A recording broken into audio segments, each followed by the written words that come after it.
Sean bienvenidos a La Medida, un gusto poder compartir con ustedes estos temas de análisis que, por cierto, vamos a ir, Julio, a abordar distintas temáticas. Se vence un plazo de estado de sitio, vamos a estar hablando de esto. ¿Cómo estás? Sandy, muy buenas noches, me da mucho gusto saludarte a ti, saludarlo a usted en casa y vamos a saludar también a Andrés Estrada. Y claro que sí, se vence el estado de sitio, Nahualá Ixtahuacán, se busca también evitar ilícitos en la caravana de migrantes y, por supuesto, aunque lo vamos a analizar nosotros, Andrés Estrada nos lo dirá en el plano internacional, la postura de Guatemala en el conflicto Rusia-Ucrania. Bienvenido, Andrés, ¿cómo estás? Bienvenido, Andrés, buenas noches. ¿Qué tal, Julio, Sandy? Un gusto estar con ustedes en esta noche acá en A la Medida. Estamos monitoreando de cerca lo que está pasando sobre la situación de Ucrania. En estos momentos es la madrugada en Rusia, en Ucrania, y bueno, la situación, la tensión está bastante alta. En estos momentos estamos viendo en vivo imágenes de la reunión de emergencia del Consejo de Seguridad de las Naciones Unidas. Esta reunión la empezó hace unos minutos hablando el secretario general de la ONU, Antonio Guterres, pidiéndole a Rusia que pare el conflicto. Todo esto en desarrollo,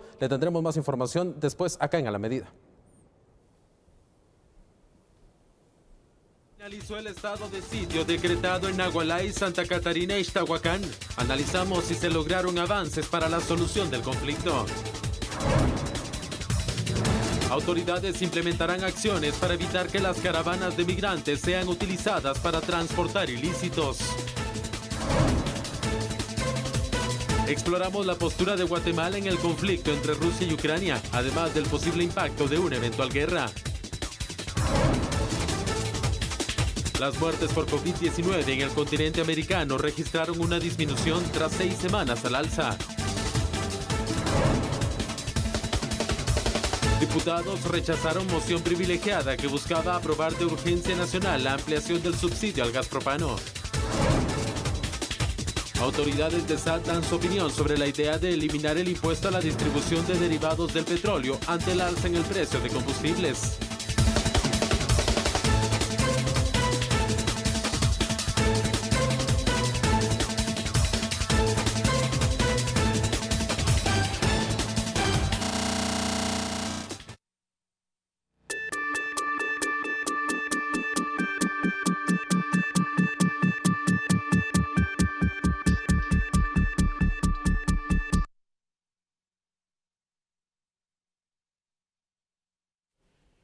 Bueno, aquí tenemos entonces, televidentes y Sandy, el primero de nuestros temas. Después de que se prorrogó por 30 días más, bueno, pues está prácticamente finalizado, vencido, como le querramos llamar, este estado de sitio que ha mantenido la paz y el orden, digamos, de una buena manera o casi total forma entre los municipios de Santa Catarina, Ixtahuacán y Nahualá. Pero, ¿qué es lo que va a pasar ahora, no? Es decir, vamos a seguir con el estado de sitio, se termina el control. No sé, ¿qué piensas, Sandy? Bueno, este es un punto que sin duda alguna hay que evaluar porque sabemos que el conflicto no se ha terminado. Jamás. El conflicto también hay que dársele seguimiento de otras formas y buscar también otras alternativas. Pero veamos entonces el contexto sobre la finalización de este estado de sitio. Claro que sí, por favor. Luego de la prórroga por 30 días del estado de sitio decretado en los municipios de Nahualá y Santa Catarina, Ixtahuacán, Sololá el pasado 18 de enero, el Ministerio de Gobernación informó que se ha finalizado dicho estado de excepción el pasado 17 de febrero. Dichos operativos buscaban evitar enfrentamientos entre los pobladores de ambos municipios y establecer un orden público. Pablo Castillo, vocero del Ministerio de Gobernación, informó sobre los resultados obtenidos a los 2 meses de operativos. Vamos a hablar de algunas cifras, dentro de las cuales pues podemos resaltar que se realizaron 62 diligencias de allanamiento en conjunto con fiscales del Ministerio Público, esto después del trabajo de inteligencia y de investigación realizado por agentes de Policía Nacional Civil de una forma articulada y con una estrecha coordinación con fiscales del Ministerio Público. Esto permitió que se capturara a 28 personas por diversos delitos. Se incautó un arma de fuego, 3 cargadores para municiones, 2 vehículos, más de 130,000 quetzales en efectivo. Se localizaron y decomisaron 5 lanzamorteros, 71 bombas artesanales que eran utilizadas para agredirse entre ambas poblaciones, un chaleco antibalas.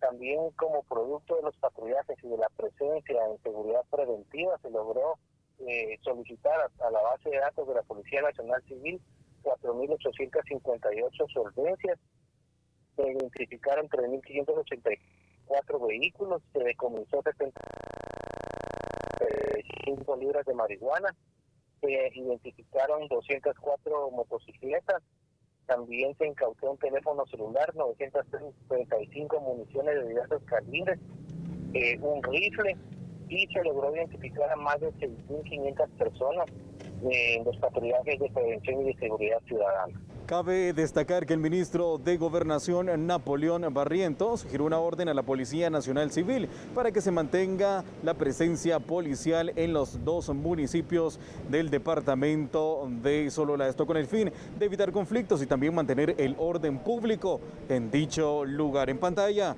imágenes de mi compañero Diego Lin. Soy David López. Hasta aquí mi reporte. Ahí lo tiene usted, un estado de sitio que finaliza en su periodo, en su lapso, en su duración. Pero Sandy, el conflicto para nada es que ha finalizado, al contrario, ¿no? Se mantiene, y si bien es cierto, hemos visto en estos últimos meses que hay un avance que sí me parece sustantivo, el hecho de que haya una verdadera mesa de negociación de alto nivel, que tampoco es diferencia con lo que ha pasado en otras ocasiones, pero donde sí se ve el involucramiento directo de las comunidades, esperemos que de los líderes también, y de alguna forma que se ha logrado mantener la paz y la tranquilidad de una manera tensa. ¿Qué va a pasar a partir de ahora? Bueno, ya lo sabremos, la voluntad política se va a poner a prueba en su máxima expresión. Porque aquí de verdad cualquier debilidad o cualquier descuido que se tenga en seguimiento también a la resolución de este conflicto va a detonar nuevamente que esta situación se salga de control, Julio. Conveniente o no prorrogar este estado de sitio, ¿tú cómo lo analizas? Así, desde el punto de vista de la situación de lo tenso que ha estado estos territorios y el tema legal también, Julio. Claro que sí. Creo, Sandy, que en esta ocasión es necesario la toma de medidas fuertes, de medidas de presencia, de recuperación en sí del control y de finalización de la anomia que ha tenido el Estado de Guatemala. Con lo cual, en mi consideración, aquí pueden pasar 2 cosas. O se mantiene y prorroga el estado de sitio, que pudiera ser una medida oportuna mientras se sigue avanzando en esta negociación, o aunque el estado de sitio ya no vaya a ser prorrogado, hay algo que hay que mantener. Veo la voluntad política del Ejército de Guatemala, de su ministro también, de poder mantener allí al contingente del Ejército para mantener también esta tranquilidad. Y veo lo mismo en el ministro de Gobernación, pero esa sola presencia puede ser preventiva y disuasiva para altercados. Ahora falta la otra parte. La parte política, la parte de la voluntad y la parte también que nos tienen que demostrar los propios pobladores de que quieren ponerle fin a un conflicto que no se va a arreglar fácil, porque Sandy son más de 160 años. Entonces no creo que el desaparecimiento total de la presencia del Estado vaya a ser algo positivo. Creo que no va a pasar eso. Bueno, sin duda alguna, estos días van a servir para hacer un mapeo también de cómo puede marchar la situación, Julio, porque tanto interés por estar prorrogando el estado de sitio no veo que exista. Ya se hubiese hecho. Exactamente, Sí. Se mantiene una mesa de diálogo, una mesa de negociación, que realmente estas mesas de diálogo lamentablemente no siempre tienen un buen resultado, es decir, se quedan solamente en eso, un diálogo, pero no pasan a una acción. Ahí está el problema. Por el momento, y te hablo por un gran momento, no más de 160 años, las solo mesas de diálogo y el tratar de tener esa voluntad para arreglar el conflicto no ha funcionado. Por eso es una mezcla de 3 o 4 ingredientes importantes. La mesa de negociación, sí, el involucramiento de los actores claves en sí de la población, y no me estoy refiriendo solo a las corporaciones municipales, esos son actores políticos, hablo de los líderes comunitarios, hablo de los líderes religiosos, hablo de los líderes de la misma espiritualidad maya y de los líderes indígenas como tal. Y por supuesto, el otro componente importante para que podamos llegar a ese arreglo y a esa solución final es mantener la presencia estatal con o sin estado de sitio. El ministro de la Defensa, el general de división Henry Reyes, ya lo había dicho en otras ocasiones, que ellos sí están pensando como Ejército de Guatemala mantener allí, en ese lugar, para estas operaciones que podemos llamar literalmente de paz y de sostenimiento del control a un buen contingente del ejército, probablemente 1 o 2 batallones. Y creo que lo mismo, y probablemente haya sido ya coordinado también, está pensando y está haciendo, creo yo, con las acciones, el ministro de Gobernación. Aquí lo que llama la atención, Julio, es que en cuanto a los operativos que se hicieron, de hecho se intentó, ¿te recuerdas? Sí. Ingresar para poder de esa forma allanar varias viviendas, para poder recabar pues cierta información sobre investigaciones que se hacen, poder llevar a cabo también órdenes de captura. Y esto nos da a pensar entonces que el conflicto también puede tener una situación o un fin del mantenimiento de situaciones ilícitas, ¿no? Claro. Por las investigaciones que también el mismo Ministerio Público dio a conocer. El punto es, si solo se retira, siguen negociaciones, es decir, la situación irregular que se está dando allí se va a seguir dando, van a continuar las investigaciones, se van a ejecutar esas órdenes de captura que no se pudieron hacer. ¿Qué se va a hacer? Porque hay impunidad en el territorio también, Ahí ¿no? es donde te decía yo que no podemos permitir lo poco que se ha ganado, regresar a la anomia, es decir, a la no presencia y al no control. Pero, si me permites, por favor, vamos a compartir unos datos junto a nuestra producción para que todos allá en casa podamos verlos.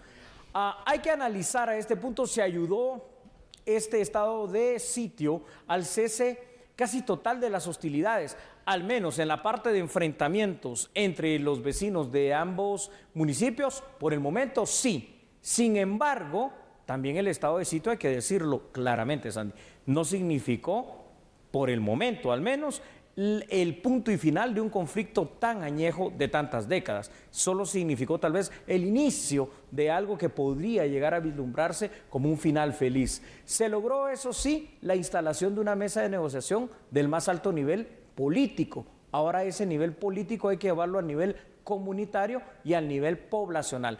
Claro, aquí falta una estrategia de comunicación masiva. Y por supuesto, hay que preguntarse si este fin del estado de sitio, y esto es lo más preocupante, ¿no?, va a significar en sí la retirada del Ejército de Guatemala y la retirada de la PNC. Te sé decir que al menos esta última pregunta, creo yo que no. Va a significar que va a continuar, aún sin estado de sitio, esta presencia preventiva y disuasiva, tanto del Ejército como de la Policía Nacional Civil. Pero te sé decir algo, falta muchísimo por hacer para que este conflicto se resuelva.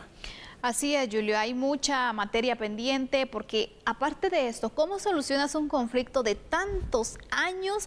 No puede ser una solución fácil, Julio. No. Tiene que ser también la consistencia en cuanto a buscar alternativas de negociación, poder de esta forma también pues poner en plan, en funcionamiento algún plan de resolución de conflictos, poder pues mantener ese terreno que se ha ido recuperando, que hasta el momento yo creo que es poco, no sé cómo lo es muy poco tú, todavía. Pero dejarlo quitar nuevamente es un riesgo grande también. ¿Sabes, Sandy, que eso sería lo peor que se puede hacer? Explico por qué.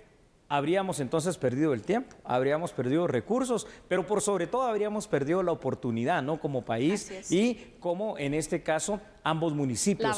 La batalla, estaríamos rindiéndonos. En este caso, yo creo que esto es muy importante. Fíjate, hacer este siguiente parangón. El conflicto armado interno, ¿no?, a nivel nacional duró 36 años, pero fueron 14 años de negociación de acuerdos de paz. Y este conflicto que sobrepasa los 160 años no se puede resolver de la noche a la mañana. Así que creo y considero que esto, con o sin estado de sitio, y me refiero a todas las acciones integrales que hemos hablado, sobre todo en materia de negociación política, de consensos y de seguridad, deben de continuar, porque si no es una batalla perdida. Vamos con más información, Julio, con otros datos, ¿te parece? Sandy, claro que sí, lo vamos a ver ahí en pantalla. Se necesitan acciones contundentes ahora por parte de la sociedad y del Estado guatemalteco.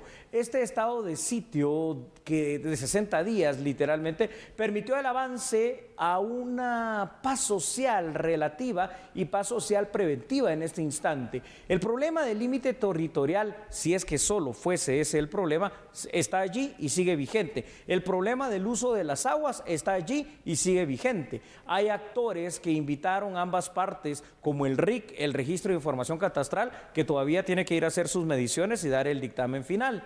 Entonces, la pregunta acá es, ¿se debería de extender el estado de sitio? La respuesta puede ser sencilla, es decir, si vamos para mantener el orden, la respuesta es sí, pero si vamos a una solución definitiva, podría ser, fíjate Sandy, la respuesta no, pero sí mantener las medidas, claro, sí mantener la negociación y mantener la presencia estatal fuerte en este momento.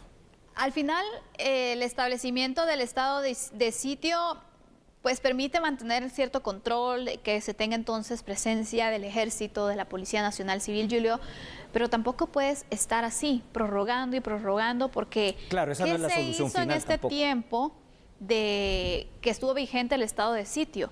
¿Qué se hizo para lograr en definitiva, no momentáneamente, en definitiva, el final de esta situación que la población está viviendo y que es complicada, que lleva años de estar así y que realmente no logran tener esa paz que cualquiera podemos tener? Imagínense vivir en un territorio así donde a cada momento pues hay conflictos, hay enfrentamientos.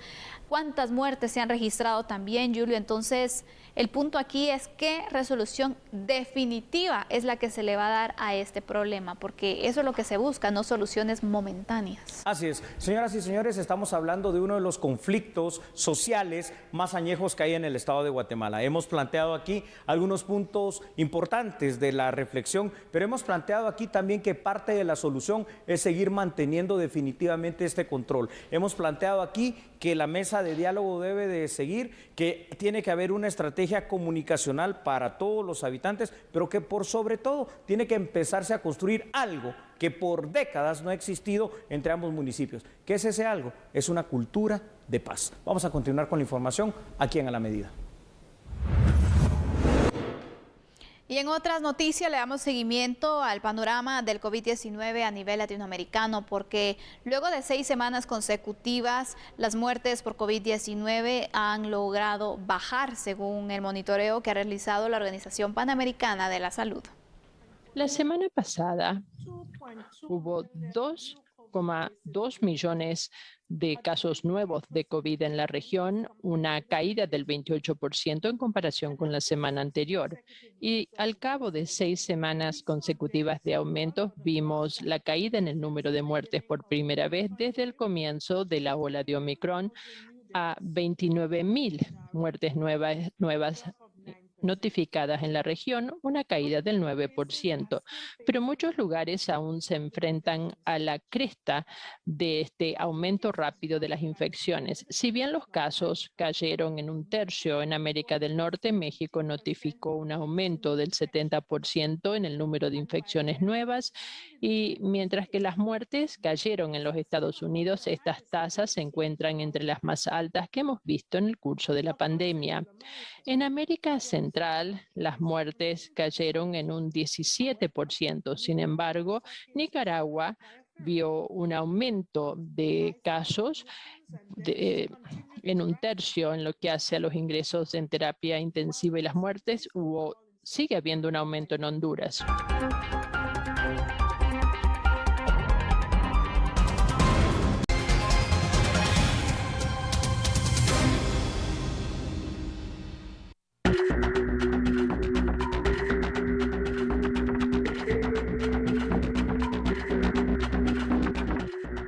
Esta campaña pues específicamente trata de hacer llegar a la población guatemalteca el mensaje de que no deben de y que se debe evitar la migración irregular, pues, y que efectivamente esa migración irregular debe de evitarse también para poder evitar, valga la redundancia, la comisión de delitos que conlleven el traslado, el tráfico, el transporte de cualquier droga, estupefaciente o cualquier otro delito conexo. El director del Instituto Guatemalteco de Migración se refirió a la protección de los grupos de migrantes en tránsito a través de los 22 puntos fronterizos. Vamos a tener en los 22 puestos fronterizos que tenemos como Guatemala en aeropuerto, estos banners, esta campaña, ahí están los números de teléfono, el 1577, donde lo que necesitamos es que denuncien, que nos ayuden Por eso el Ministerio de Gobernación hoy nos ayuda y nos apoya con esta gran campaña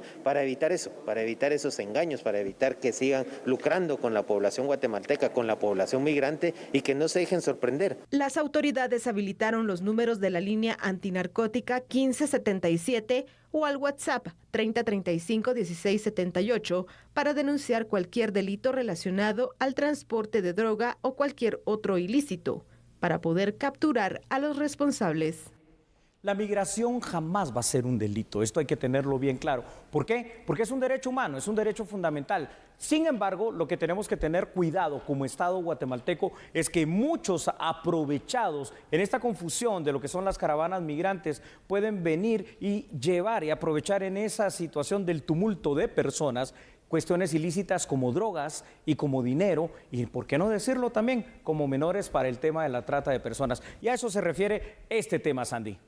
Así es, Julio. La verdad es de que no es criminalizar la migración, porque la migración no es un delito, es un derecho, pero sí hay que mencionar que siempre en las caravanas hay personas infiltradas y se pueden dar también situaciones ilícitas porque se aprovechan de estos movimientos sociales, ¿correcto? Se aprovechan de la situación, se aprovechan de la necesidad y bueno, como vamos en grupo nadie se da cuenta que por ejemplo a lo mejor hay una persona que tiene problemas con la ley, porque recordemos, en caravanas hay quienes no quieren hacer el registro para pasar fronteras. A ver, es importante en este momento, precisamente con esto que estás diciendo, analizar lo siguiente. Lo hemos dicho en muchas ocasiones, estas caravanas no surgen de manera espontánea, estas caravanas son organizadas por alguien y ese alguien tiene que tener un interés humanitario, en el menor de los casos, interés en que se puedan hacer cosas ilícitas, como por ejemplo, y lo vimos en una de las primeras caravanas, como tú recordarás,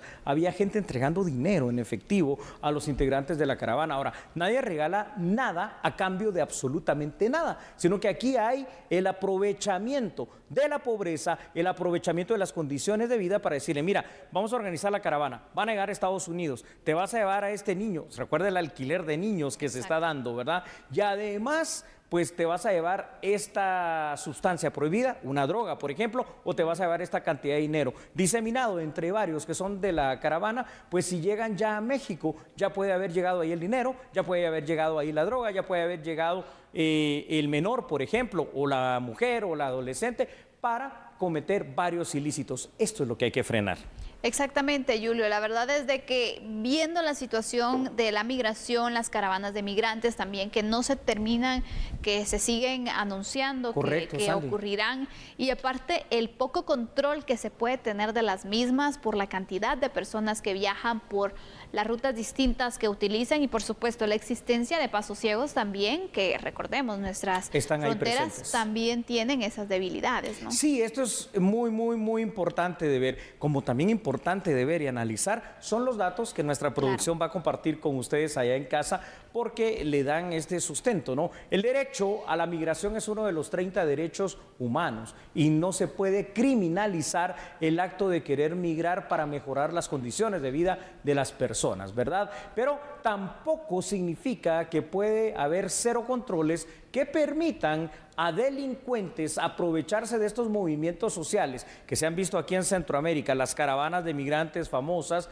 ¿Para qué? Para trasladar droga. ¿Para qué? Para trasladar dinero que es dinero producto de algo ilícito y es lavado de dinero. ¿O para qué? Para la explotación, por ejemplo, de menores de edad. Claro. Esto es lo que tenemos que tener cuidado. Si alguien está organizando las caravanas, te lo aseguro, Sandy, pero de verdad te lo aseguro, porque los coyotes operan de otra manera, no de esta manera conjunta, que es también para intereses propios, que van a ser intereses oscuros y que no van a ser los intereses de que esa gente, es decir, los migrantes, lleguen con bien. Algo más hay, y aquí lo empezamos a vislumbrar. Así es, Julio, lo empezamos a ver de esta manera y mira, realmente que se tomen este tipo de acciones marcan también una forma preventiva. Así es. Porque no hay que esperar a que se estén dando las situaciones que nos pasen por la nariz. Literalmente. Sino que hay que ir entonces pensando en extremos como estos, ¿no? Para poder accionar, para tener un plan y para poder funcionar de forma coordinada también a nivel interinstitucional, porque realmente no solo es responsabilidad de migración, no solo es responsabilidad de gobernación, por ejemplo, realmente hay varias instituciones que tienen aquí responsabilidad compartida. Estoy completamente de acuerdo y quiero sumar algo. Ni siquiera es solo responsabilidad de la institucionalidad del Estado de Guatemala. Esto debería de combatirse de una manera así como es el crimen organizado, ¿no? Que no conoce fronteras. Entonces esto significa que tenemos que coordinar con Honduras, que tenemos que coordinar con El Salvador, coordinar con México, por supuesto, acciones conjuntas para el intercambio de información, para la investigación, para la prevención y, por supuesto, Sandy, para la persecución de estos delincuentes que se estén aprovechando de estas situaciones que son lamentables, porque estamos hablando de la falta de oportunidad, de la falta de empleo, de la falta de condiciones de vida, pero que los delincuentes como tal los aprovechan para aprovecharse del migrante, y el migrante no es el delincuente. Se aprovechan de la necesidad que se tiene, Julio, porque hay muchas personas que también viajan de esta manera, Sandy, por las precariedades económicas que tienen, ¿no? Claro, porque no se puede pagar el coyote, entonces de esta manera dicen, ¡ala, hasta me están pagando! Realmente lo están metiendo a problemas. Vamos con otros datos. Claro, con mucho gusto. Ahí los tiene usted, por favor, en pantalla. Como todos sabemos, desde finales del año 2018 se han convertido las caravanas de migrantes en Centroamérica en un fenómeno migratorio. La pandemia frenó en gran medida este tipo de movilizaciones, sobre todo cuando estamos hablando del año 2020. Ahora, las fuerzas de seguridad de los países involucrados, y por eso decimos que esto tiene que ser algo transnacional, en el paso de la caravana deben de velar por el orden y control de posibles ilícitos en las mismas. Además, las autoridades migratorias de cada país tienen un papel fundamental para evitar que las caravanas se aprovechen por posibles delincuentes. En este caso, he de decirte algo, bien por el Estado de Guatemala, porque lo empezó a pensar tanto a nivel del Instituto Nacional de Migración, a nivel de la Policía Nacional Civil. Habrá que involucrar, como tú dijiste, a otras instituciones, pero nosotros ya estamos haciendo algo. Sí, a mí me sorprende, Julio, que por ejemplo no he visto que otros países como pues los países vecinos, Honduras, El Salvador, México, esté con esta preocupación de crear un plan para pues prevenir también la comisión de ilícitos en el paso de caravanas, por el movimiento también migratorio de esta manera. Así es, Andy. Ojalá que al ver entonces este plan que se lanza, estos operativos lo hagan, lo repliquen y que por supuesto también coordinen con Guatemala, Julio, porque ya no se puede estar actuando de forma individual. Si por ejemplo quienes pueden organizar estas caravanas, la comisión de ilícitos por medio de utilizando las caravanas también, coordinan de forma transnacional porque inician en un país pero siguen en otro y de esta manera entonces van operando. ¿Por qué las autoridades estatales no pueden hacer lo mismo? Hacemos el llamado de verdad al resto de países para que se sumen a estos esfuerzos y se pueda prevenir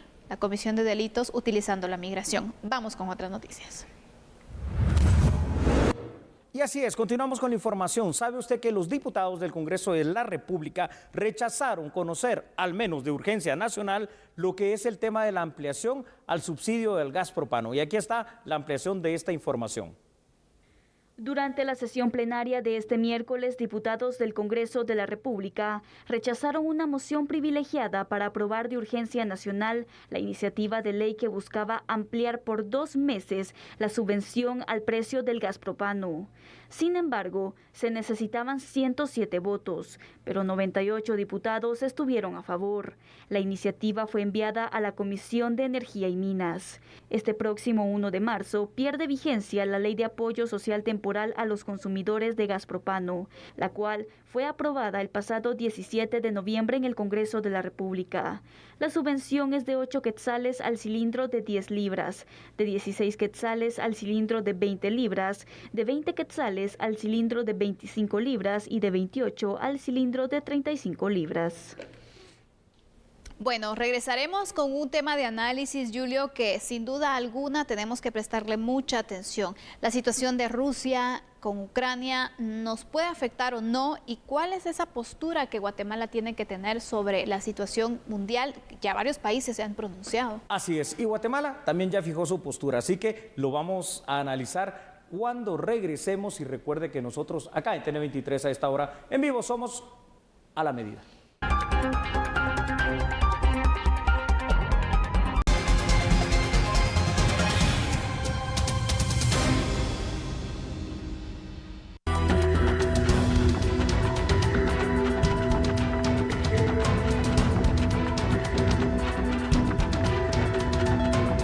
Titular de la cartera de Relaciones Exteriores se pronunció este miércoles respecto a la tensión política que existe entre Ucrania y Rusia, por lo que han establecido comunicación con la delegación diplomática acreditada en el país europeo. Para nosotros es un tema sumamente preocupante. El presidente Alejandro Yamatei nos ha dado instrucciones precisas de poder llamar a consultas a nuestro embajador en la Federación Rusa para poder hacer una evaluación de la situación que se está viviendo. Guatemala, sin duda alguna, es un país de vocación de paz y vemos con suma preocupación la escalada bélica que se está dando en ciudades como Donetsk y Lugansk, y por supuesto Guatemala siempre va a estar sobre la base del principio de la preservación de la soberanía y la territorialidad de los estados, en consonancia con lo que está establecido en la Carta de Naciones Unidas. A partir de esta comunicación, ¿qué le han dicho los embajadores radicados allá? Bueno, estamos trabajando fuertemente con ellos en un plan de contingencia. Vemos con suma preocupación todas las situaciones que se están dando, especialmente en la afectación de la escalada bélica y pues el movimiento de tropas rusas en Donetsk y Lugansk. Bueno, ahí lo tiene usted y ahí lo tenemos, ¿verdad, Sandy televidentes? Hay definitivamente ya una postura oficial por parte del Estado de Guatemala que está fijado, y así lo explicaba el canciller. Pero fuera de esa postura oficial, nosotros tenemos que tener bien claro algo. Es decir, en primer lugar, no se puede apoyar ningún conflicto bélico, no es esa la postura de Guatemala, no debería ser esa la postura realmente de los países en el mundo. Hay una situación que tenemos buena relación diplomática con Estados Unidos y tenemos buena relación diplomática con la Federación Rusa. Ahora, si es por cuestiones económicas, ahí tenemos que ver una cuestión también bien clara. Por ejemplo, con Estados Unidos, Guatemala tiene definitivamente el mayor relacionamiento comercial que existe en este momento. Y por otro lado, la Unión Europea es uno de los más grandes donantes y digamos que socios en los temas de apoyos a las instituciones de Guatemala. Sin que esto signifique, pues, al final de cuentas, que al tomar esta postura, que es claramente más que por un bando, por la paz y por mantener la soberanía de los países, pues Guatemala vaya a quedar, digamos, en un plano así de total ecuanimidad. Es claro que se está apoyando la postura de Estados Unidos, la defensa de Ucrania como país, independientemente de la opinión que cada uno de nosotros pueda tener. Julio, Guatemala, el Estado de Guatemala ya fijó su postura sobre esta situación. Sí, ¿era conveniente no pronunciarse? Sí, ameritaba pronunciarse porque hay varios países pues, que han fijado entonces el apoyo hacia pues, Rusia, hacia Ucrania. Ya han dado a conocer entonces las cartas que jugarían ante esta situación, hablando diplomáticamente y políticamente, ¿no? ¿Qué era lo más conveniente? Yo creo que, a ver, habría que esperar un poco. Bueno, ya no se hizo, ¿no? Ya no se esperó, se fijó una postura. Ahora, esta postura va a tener consecuencias, definitivamente, ¿verdad? Porque no puede pasar inadvertida. Sí. Aquí ya hay dos bandos bien definidos, quienes apoyan el tema de Rusia y una posible y muy probable, según Estados Unidos, ¿no? Porque es de información de Estados Unidos. Rusia todavía no ha invadido lo que es el país llamado Ucrania. Sin embargo, sí ha aceptado esta Federación Rusa liderada por Vladimir Putin el hecho de que hayan un par de provincias ucranianas que quieran anexarse nuevamente a la Federación Rusa. Ahora, ¿qué es lo que va a pasar? ¿Cuáles pueden ser las consecuencias? Bueno, la ruptura de relaciones diplomáticas. En este caso, por el pronunciamiento de Guatemala, ¿con quién? Sería definitivamente con la Federación Rusa. Puede parecer que comercialmente eso no vaya realmente a afectarnos, pero es que también al final de cuentas recordemos que las potencias en el mundo, aparte de Estados Unidos, estamos hablando de Rusia y de China y estamos rompiendo probablemente o muy probablemente relaciones dependiendo si se da o no un conflicto bélico con ellos. No sé qué tan conveniente sea. Lo que sí me parece claro es respetar la institucionalidad de algo a lo que pertenecemos, Naciones Unidas. Los estados, por sobre todo, deben de respetarse unos a otros en su territorialidad, porque tampoco se trata de estar invadiendo estados así por así. No, totalmente no, Julio. La situación de apoyo lamentablemente va así orientada, ¿no? A las conveniencias políticas y diplomáticas. ¿Qué conviene más? Porque también no se puede estar con Dios y con el diablo. Exactamente. O sea, prácticamente hay que tomar bando, ¿no? Bueno, si lo vemos interesante esa postura que estás planteando. ¿Sabes por qué? Porque sí tienes razón en algo. Es decir, no somos Suiza, ¿verdad? No podemos ser neutrales e imparciales. De hecho, no lo hemos sido. Históricamente, por ejemplo, en la Segunda Guerra Mundial, para aquellos que no lo sabían, Guatemala estuvo así, en un pronunciamiento similar al de hoy, digamos que del lado y aliado a los aliados, literalmente, que terminaron ganando la guerra. Es decir, aunque no pusimos un solo soldado, estábamos de ese bando y fijando una postura total. En este caso ya Guatemala lo hizo. En el derecho internacional público, recordemos que esto ya no se puede retrotraer. Guatemala está del lado claramente, por lo que ha expresado en un comunicado que ya lo vamos a leer de manera íntegra, pues está del lado de, en este caso, lo que es defender la soberanía de Ucrania y defender lo que piensa Estados Unidos junto con la Unión Europea y la OTAN. Y le hemos dado, en este caso, la espalda, para hablarlo claramente, a lo que pueden ser las pretensiones de la Federación Rusa. Cuando hablamos de repercusiones con Rusia, por ejemplo, por este pronunciamiento, Julio, ¿qué tipo de repercusiones? Las económicas, pues obviamente van a ser, pero podrían existir también otras consecuencias, ¿no? Solo voy a plantear algo, ¿verdad? Un plano imaginario. Supongamos que se dé el conflicto armado, esperemos que no, pero supongamos que eso se diera y que termina ganando el bando de Rusia y sus aliados más inmediatos, que en este caso el primer aliado, fortísimo por cierto, que ya dijo que está del lado de las pretensiones rusas, es China. Entonces pueden haber repercusiones que ahora no se ven, pero que posteriormente pueden llegar a ser repercusiones diplomáticas, que vendrían a redundar en repercusiones económicas y repercusiones de algún otro tipo. Aquí lo mejor que puede pasar es que ambos bandos, y ahora sí ya me refiero a quienes están en conflicto, independientemente de los pronunciamientos de los países, incluyendo el nuestro, traten de evitar a toda costa la guerra. Vamos con información, ¿te parece? Con mucho gusto, Sandy. Vamos a ver entonces esa información allí en la pantalla. Vamos a ver qué es la postura fijada por el Estado de Guatemala.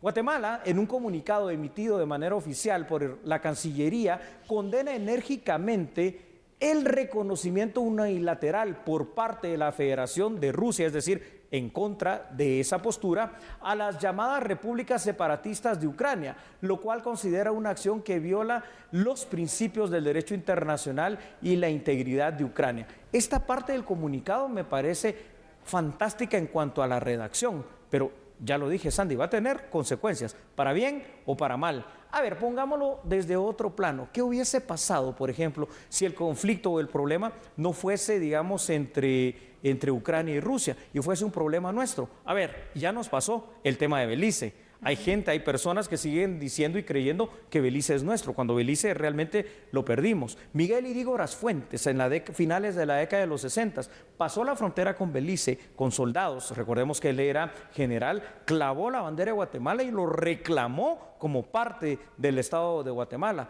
¿Y qué es lo que pasó? Repercusiones allá en el seno del Consejo de Seguridad de Naciones Unidas. Inglaterra dijo, o se va Guatemala de ahí y mandamos nuestros aviones, nuestra aviación y destruimos a ese país, es decir, a nosotros en 3 días, pero se paró un aliado nuestro, que en este caso fue Israel, y dijo, si hace eso Inglaterra, nosotros Inglaterra la bombardeamos en un solo día. Entonces, mira que las repercusiones son graves, ¿no? O sea, esto no es solo decir y fijar posturas, es que va a pasar después.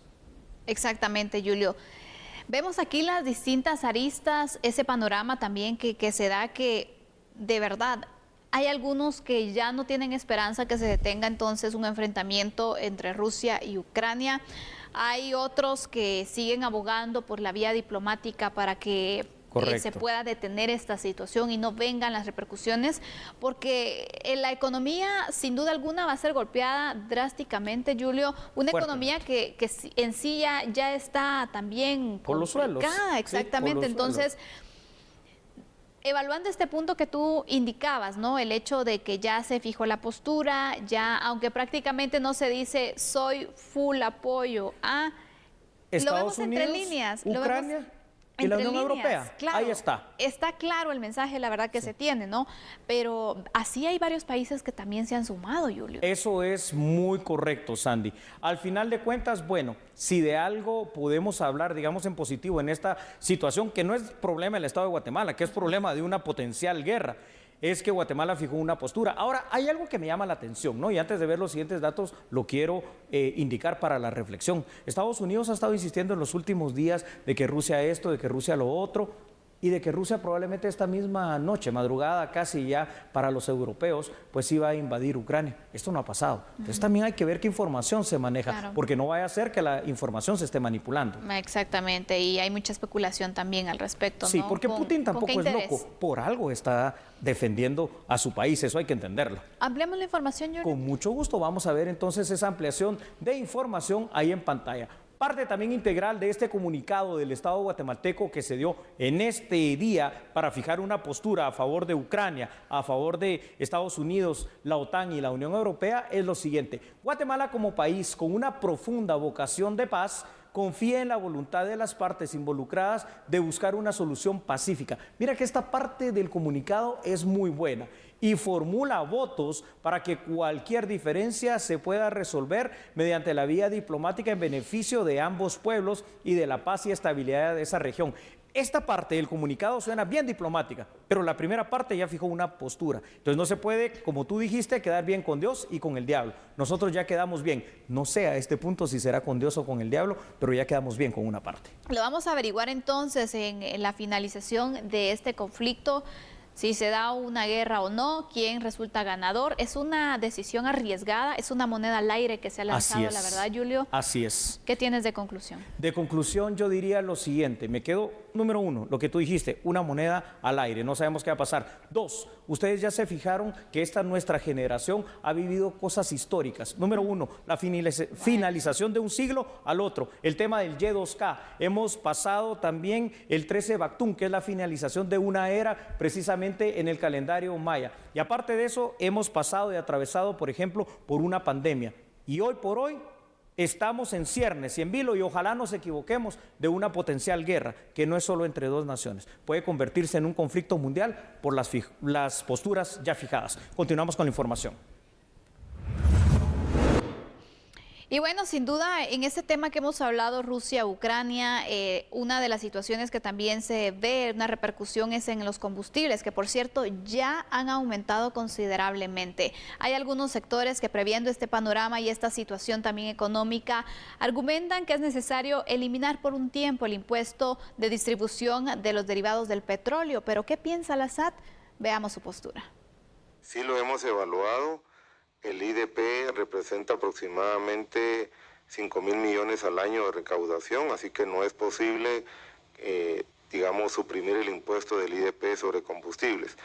Creo que hacia el alza de los combustibles, todos los guatemaltecos tenemos que ser más racionales para usar nuestros vehículos y eso regula el consumo y regula los precios. Así que creo que tenemos todos que ser responsables del uso. Cuando también estuvo muy barato el combustible, no se subió el impuesto. Así que ahí creo que épocas en que pues a todos nos sale un poco más caro el combustible o más barato y hay que empezar a racionalizar los recursos para usarlos de una manera adecuada. El decreto 4-2023 señala que el IDP agrava con 4 quetzales con 70 centavos cada galón de gasolina superior y 4 quetzales con 60 centavos el de regular. Mientras tanto, el diésel con 1 quetzal con 30 centavos y el gas licuado para petróleo para el uso automotriz en 50 centavos.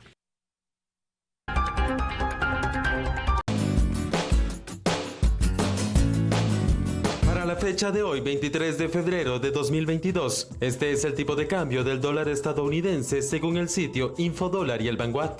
Compra 7 quetzales con 53 centavos. Venta 7 quetzales con 70 centavos.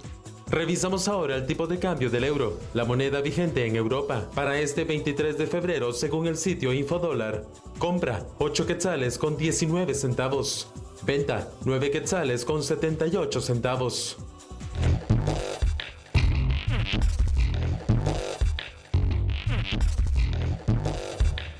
Tenemos información de última hora, información que está en estos momentos en completo desarrollo, porque hace unos minutos el presidente de Rusia, Vladimir Putin, anunció una operación militar en Ucrania. Justo cuando comenzaba la sesión de emergencia del Consejo de Seguridad de las Naciones Unidas, el presidente de Rusia hacía un discurso televisado en Rusia en el cual anunciaba esta operación militar en el este de Ucrania. Las declaraciones las dio en un anuncio televisado y Putin llamó a los militares ucranianos a deponer las armas. Es información que en estos momentos está ocurriendo. Durante el discurso, Vladimir Putin habló muy fuerte sobre lo que quería. Dijo que su objetivo no es ocupar Ucrania, pero su objetivo es desmilitarizar Ucrania. Esas fueron las palabras directas de Putin. Además dijo que quería desnazificar Ucrania. Acusó al gobierno ucraniano de ser un grupo de neonazis. Dijo el presidente Vladimir Putin, y lo cito: los enfrentamientos entre las fuerzas ucranianas y rusias son inevitables y solo una cuestión de tiempo.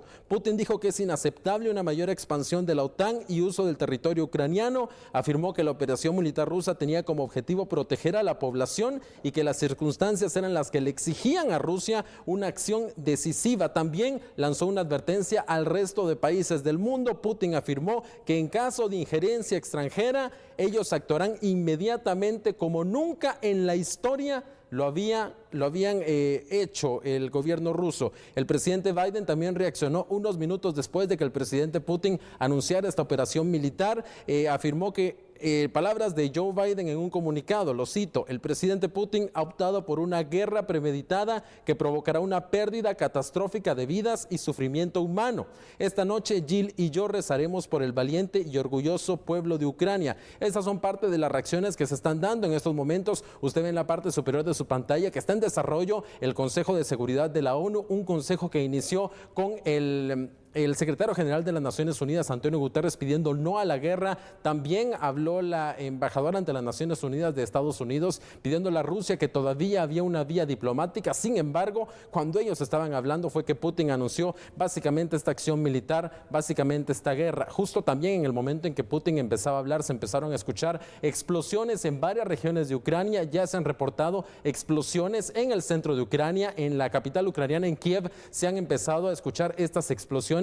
Así que la situación en estos momentos es bastante tensa y habrá que ver entonces cuál va a ser la respuesta de Occidente, cuál va a ser específicamente la respuesta del presidente de Estados Unidos, Joe Biden, porque en el comunicado afirmaba que rechazaba esa guerra lanzada por Putin. Sin embargo, el presidente estadounidense dijo que va a hablar ante los medios de comunicación y va a dar un discurso hasta mañana por la mañana. Así que habrá que esperar entonces a ver cuál es la situación. Otros países europeos se han pronunciado también en contra de las acciones del presidente ruso Vladimir Putin. Sin embargo, la situación sigue siendo bastante grave. Hablábamos hace unos momentos, Julio y Sandy hablaban sobre la situación del petróleo y bueno, en estos momentos el precio del petróleo ya superó los $100 del barril, así que la situación está agravándose a cada momento. También el precio del Bitcoin se está cayendo en estos momentos. Sin embargo, el precio del dólar y el precio del oro están subiendo. Usualmente en estas épocas de crisis, en estas épocas de guerra, los inversores ven tanto el dólar como el oro como una situación de reserva que es mucho más segura que algo que es más volátil como el petróleo, o en este caso muy volátil como el Bitcoin, la moneda que en estos momentos en El Salvador, por ejemplo, es una moneda de curso legal. Así que, licenciado Julio, Sandy, la situación se está agravando en estos momentos y bueno, vemos ya que lo que se decía hace unos días de una posible guerra, en estos momentos, acá lo estamos hablando, está ocurriendo. Andrés, Sandy, guerra. Es algo terrible en el mundo. Son palabras enormes, Julio. Pero aparte de eso, llama la atención que por una parte se trataba de evitar y ya se estaba anunciando, o sea, paralelamente, si lo podemos ver así, tú nos explicabas, Andrés. Y me llama la atención la justificación que da el presidente ruso, Putin, que es porque se pidió la intervención de Rusia por parte de territorios separatistas. ¿Cómo lo ves tú, Andrés, que le has dado seguimiento también a esta situación internacional? Sí, por favor, amplíanos toda esta información. Una respuesta salomónica puede ser. Podría ser, pero es parte también que Occidente, especialmente la inteligencia de Estados Unidos, había dicho que podía pasar, que Rusia iba a encontrar un pretexto para poder atacar, y el pretexto es justamente ese, ¿no? Ellos reconocen la independencia, reconocen la independencia de estas dos regiones. Los líderes de las dos regiones que son pro-Rusia le piden accionar al presidente Putin, entonces ya ellos actúan y tienen el pretexto. Estamos simplemente ayudando a estos países, ¿verdad? Puedo hacer una pregunta que es dramática, al igual que la información que nos estás dando tan puntual. ¿Va a ser un conflicto regionalizado, Ucrania y Rusia, o estamos ya en la víspera de un conflicto de orden mundial? ¿Se va a extender? ¿Cómo lo ves tú, Andrés? Habrá que esperar cuál es la reacción principalmente de Occidente, porque en principio el presidente de Estados Unidos, Biden, dijo que ningún soldado estadounidense va a ingresar a Ucrania a luchar en contra de Rusia. Eso es en principio. ¿Se va a cumplir? Habrá que ver, porque hasta el momento la OTAN, Estados Unidos y sus aliados de Europa han movilizado militares, han movilizado tanques, armas, pero a los países de la OTAN. Aunque hay que hacer notar que sí le ha entregado armas a Ucrania. Correcto. Entonces, habrá que ver. Claro. Ahí sí que en estos momentos es Sí. todavía muy incierto. Julio y Andrés, tenemos ya poco tiempo para ir cerrando. Así Esto es. hay que darle seguimiento. Pues Claro. mañana vamos a tener, Andrés, pues le ha dado seguimiento también a cada Extraordinario. información Muy bien, Andrés. también de este conflicto. Pero si medimos las fuerzas, Andrés, y yo con esto quiero terminar con la pregunta también. ¿Cómo está Rusia, cómo está Ucrania en fuerzas? Porque se habla que Rusia podría tener hasta 200,000 elementos del ejército. Si lo miramos únicamente a nivel de fuerzas, Rusia puede invadir Ucrania en cualquier momento y sin problemas. Tienen rodeada completamente a Ucrania, no habría problemas para el Y para el puedo ejército exponer algo rápidamente y Andrés que nos dé una mejor explicación con toda su expertise. Si lo miramos ya en un conflicto macro, Sandy, es cierto. Estamos hablando de Ucrania, Unión Europea, la OTAN, y bueno, parece grande, pero es que Rusia con el aliado China parecen más grandes. Claro, si las cosas llegaran a escalar, ya ver una guerra entre Rusia que se aliaría con China y Occidente sería algo, la verdad, catastrófico, ¿no? Pero hay que ver cómo se desarrollan las cosas. Por el momento únicamente se ven acciones en Ucrania y la respuesta, mañana qué dirá Joe Biden, eso va a ser muy importante y cuál va a ser la reacción de los líderes europeos. Ahí está. No se pierda el seguimiento de esta situación, es alarmante, la verdad, así que nosotros le vamos a estar informando en Así es, TN23. Recuerde que Así desde es, temprano tenemos información y por supuesto estemos pendientes de la información internacional. Andrés, por favor. Así es, hay que estar muy pendientes, siempre pendientes de TN23 durante toda la mañana. Estaremos actualizando el paso a paso de lo que ocurre y claro, acá en A la Medida estará el análisis. Señoras y señores, guerra. No se desprende de TN23. Chao. Hasta mañana.